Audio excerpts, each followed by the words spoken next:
ಎಂತಹ ವೈಭವದ ತುದಿಯಲ್ಲಿ ನಾವಿದ್ದೇವೆ. ಆದರೆ ಪರಿಣಾಮವಾಗಿ ನಾವೆಲ್ಲರೂ ಹೋದೆವು. ಇಷ್ಟಕ್ಕೆಲ್ಲ ಕಾರಣ ಬ್ರಹ್ಮನ ವರದ ಪ್ರಭಾವ. ಆದ್ದರಿಂದಲೇ ಈ ಹಿಂದೆ ಮಹಾದೇವಿ ಹೇಳಿದಂತೆ ದೇವತೆಗಳ ಸುಖವನ್ನೆಲ್ಲ ಕೂಡಿಕೊಂಡು ನೇರವಾಗಿ ತುಹಿದಗಿರಿಗೆ ಬಂದವಲ್ಲ. ಇಲ್ಲಿ ಶ್ರದ್ಧಾಭಕ್ತಿಯಿಂದ ಆ ಮಹಾದೇವಿಯನ್ನು ಪೂಜಿಸುತ್ತೇವೆ.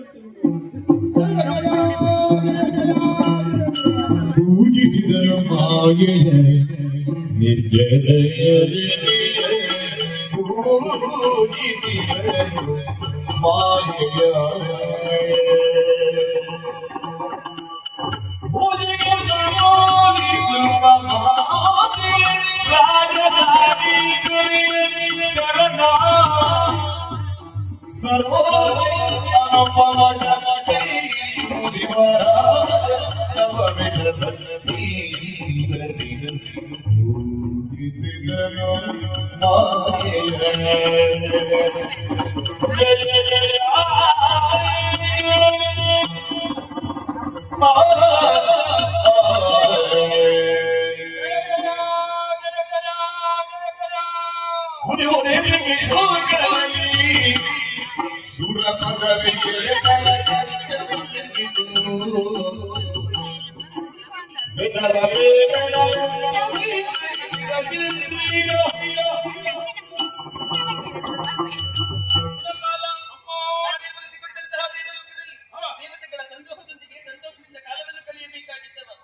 ಕರುಣಿಸುತ್ತ ಅಭಯವ ನುಡಿದರು.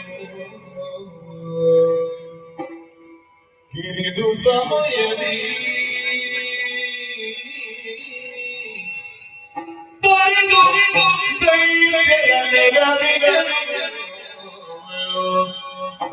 ಹಿರಿದು ಸಮಯದಿ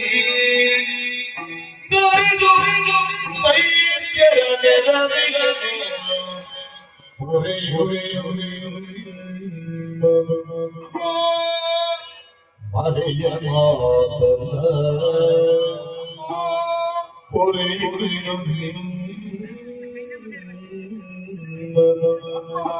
ಮರೆಯ ಮಾತಲ್ಲ ಮರೆಸಿನಿಯ ಬದಲು ನಗಿರುತ್ತ ನೋಡುವುದನ್ನು ಮರೆಸಿನಿಯ ಬದಲು ನಗಿರುತ್ತ ನೋಡುವುದನ್ನು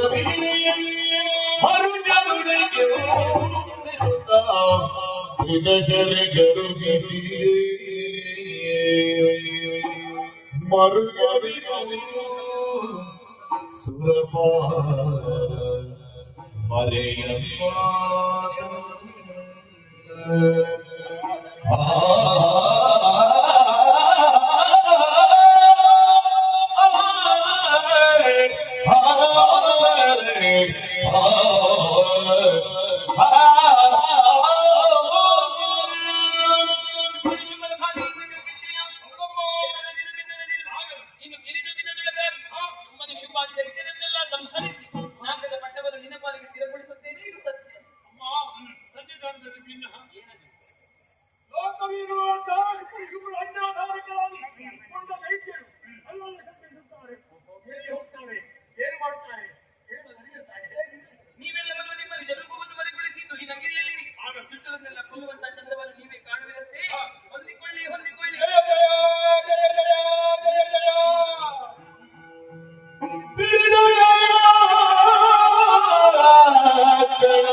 ಸುಲಭ ಏನು ತಲೆ ತಲೆನ ಮನದೊಳಗೆ ಯೋಚಿಸಿ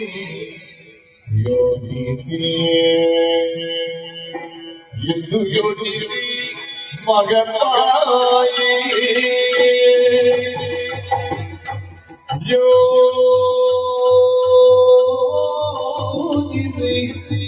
ಯೋಚಿಸಿ ಯೋಚಿಸಿ ಮಗನಾಯಿ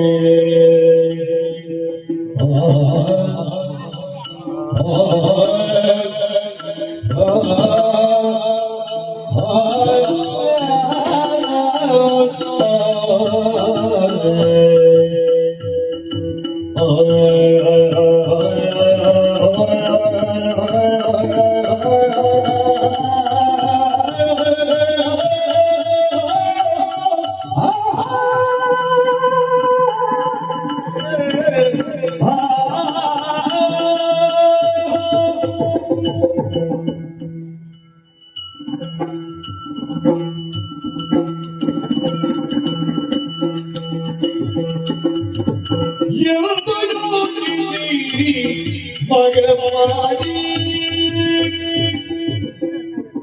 ದೈತ್ಯರು ಹೋಗಿರಿ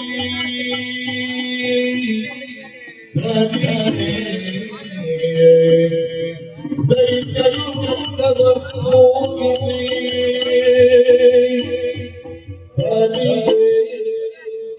ಮಗಮಾಗಿ ಹೋಗಿರಿ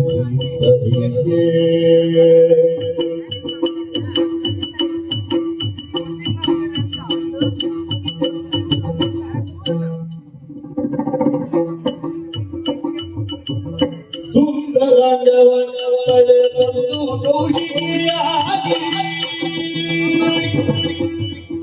ಸುಂದರಂಗವನ್ನು ಪಡೆದಂದು ಕೌಶಿಕಿಯಾಗಿ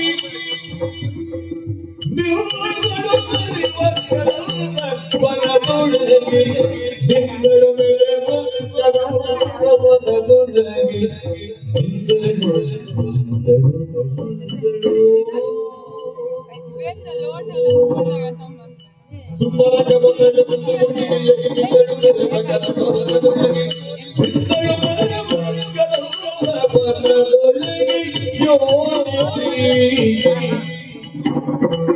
ಎಂದು ಯೋಗಿ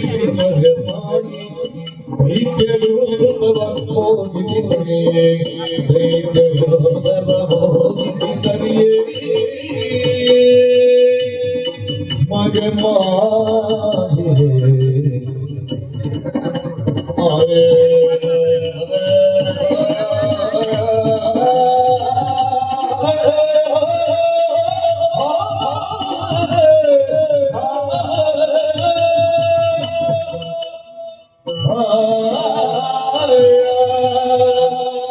ದುಷ್ಟರನ್ನೆಲ್ಲ ಕೊಂದುಕೊಡುತ್ತೇನೆ ಎನ್ನುವಂತ ಅಭಯ ವಾಕ್ಯವನ್ನು ಸುರಪನಿಗಿದ್ದಾಯಿತು. ಆಡಿದಂತೆ ನಡೆದುಕೊಳ್ಳಬೇಕೋ ಬೇಡವೋ? ಹಾಗೆ ನಾನಾಗಿ ದುಷ್ಟರ ಬಳಿಗೆ ಹೋಗುವುದಲ್ಲ, ಖಳರನ್ನೆಲ್ಲ ನನ್ನ ಕಡೆಗೆ ಬರೆಸಿಕೊಳ್ಳಬೇಕು. ಯಾಕೆಂದ್ರೆ ನನ್ನದಾದಂತಹ ಈ ದಿವ್ಯ ತೇಜವೋ ಭವ್ಯ ತೇಜವನ್ನು ಕಂಡುಕೊಳ್ಳುವುದಕ್ಕೆ ಸಮರ್ಥರಲ್ಲ ಆ ದುಷ್ಟರು. ಹಾಗಾದ್ರೆ ಯಾವಳಿಗೆ ಮೈಲುಗಿಸಿಕೊಳ್ಳೋಣ? ಸರಿ ಸರಿ, ಈ ವೇಳೆಯಲ್ಲಿ ಜನ್ಮ ಬಿಟ್ಟಂತಹ ಯಾವನೇ ಜೀವಿಯಾದರೂ ಕೂಡ ಹೆಣ್ಣು ಹೊನ್ನು ಮಣ್ಣಿಗೆ ಬಲಿ ಬೀಳಲೇಬೇಕು.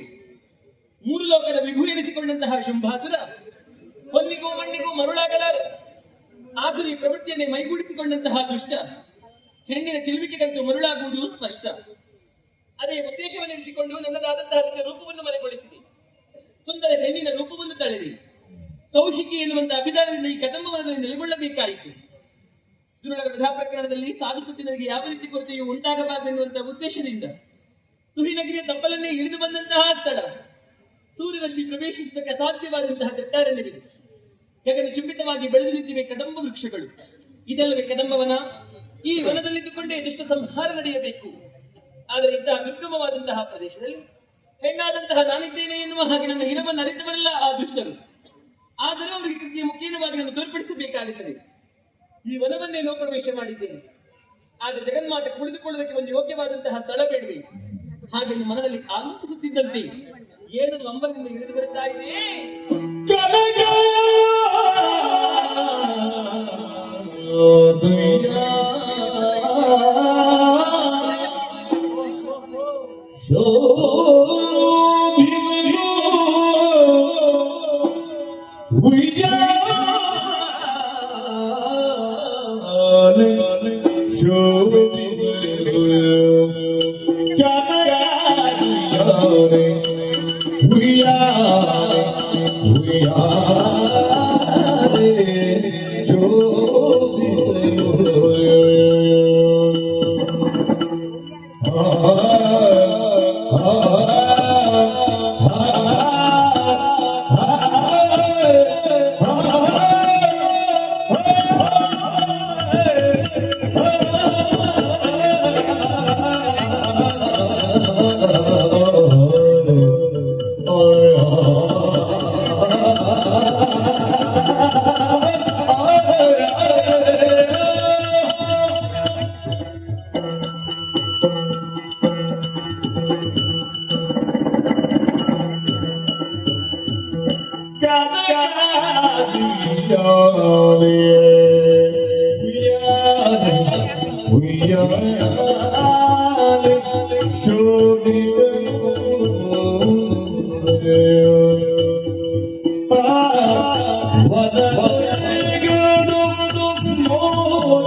ಜಗನ್ಮಾತೆಯ ಕುಳಿತುಕೊಳ್ಳುವುದಕ್ಕೆ ಒಂದು ಯೋಗ್ಯವಾದಂತಹ ಸ್ಥಳ.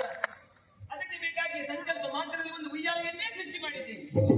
ಈ ಉಯ್ಯಾಲೆಯಲ್ಲಿ ಕುಳಿತುಕೊಳ್ಳುವುದು ಮಾತ್ರವಲ್ಲ, ಕೈಯಲ್ಲಿ ವೀಣೆಯನ್ನು ಹಿಡಿದು ನಾನು ಇಂಪಾಗಿ ಗಾಯನವನ್ನು ಹಾಡಬೇಕು. ನನ್ನದಾದಂತಹ ತನುಗಂಧವನ್ನು ಮಾತನಿಗೆ ಪಸರಿಸಿದ್ದೇನೆ. ತನುಗಂಧವನ್ನು ಆಗಾಡಿಸಿಯು ನನ್ನ ಗಾಯನವನ್ನು ಆಲಿಸಿಯು ಇಲ್ಲ ಬೆಳಕ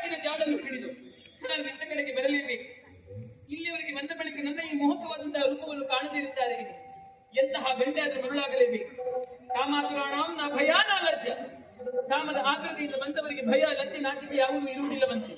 ಇಲ್ಲಿಯವರೆಗೆ ಬಂದ ಬಳಿಕ ನನ್ನನ್ನು ನೋಡಿದ ತಕ್ಷಣ ಬೇಕೆಂದು ಆಸೆ ಪಟ್ಟಾಗ ಬಂದಂತಹ ಖಡರನ್ನು ಹಿಡಿದಂತಹ ಚಕ್ರದಿಂದ ಲೋಕ ಕಲ್ಯಾಣವನ್ನು ಧರ್ಮ ಸ್ಥಾಪನೆಯನ್ನು ಮಾಡಬೇಕಾದ ಜಗನ್ಮಾತೆಯಾದಂತ ನನ್ನ ಆದ್ಯ ಕರ್ತವ್ಯ. ತಡ ಮಾಡದೆ ಉಯ್ಯಾಲೆಯಲ್ಲಿ ಕುಳಿತು ಇಂಪಾಗಿ ಗಾಯನವನ್ನು ಹಾಡುತ್ತೇನೆ.